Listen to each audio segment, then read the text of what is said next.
Nümunələrin birində həm köməkçi nitq hissəsi, həm də köməkçi nitq hissəsi ilə amonim ola bilən əsas nitq hissəsi işlənmişdir. Demək, sualda iki şərt qoyulub bizə. Birincisi köməkçi nitq hissəsi işlənsin, ikincisi isə əsas nitq hissəsi işlənsin. Həmin bu işlənmiş əsas nitq hissəsi də köməkçi nitq hissəsi ilə amonimlik təşkil eləsin.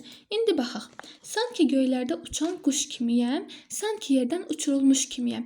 Baxın, sanki olacaq modal sözümüz, kimi olacaq qoşma.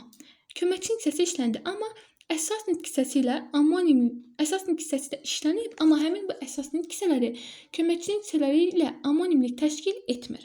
Yəni göy sözü, məsələn, göy sözünü götürək, əsas nitq hissəsidir. Doğrudur, isimdir.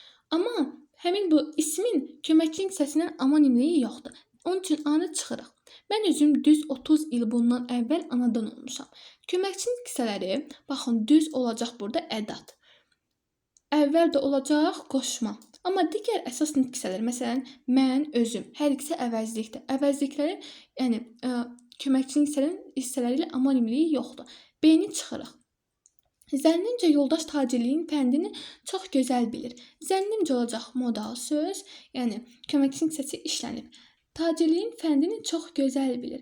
Digər sözlərin isə köməkçi nitq hissələri ilə amonimliyi yoxdur. Onun üçün C-ni də çıxırıq.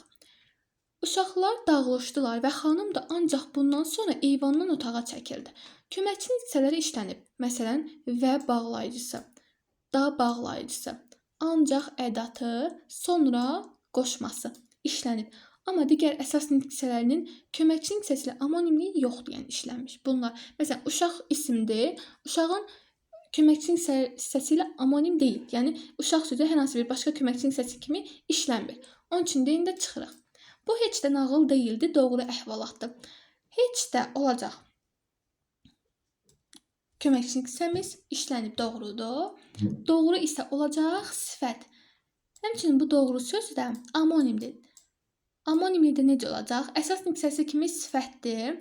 Köməkçi nitq hissəsi kimi də olacaq qoşma.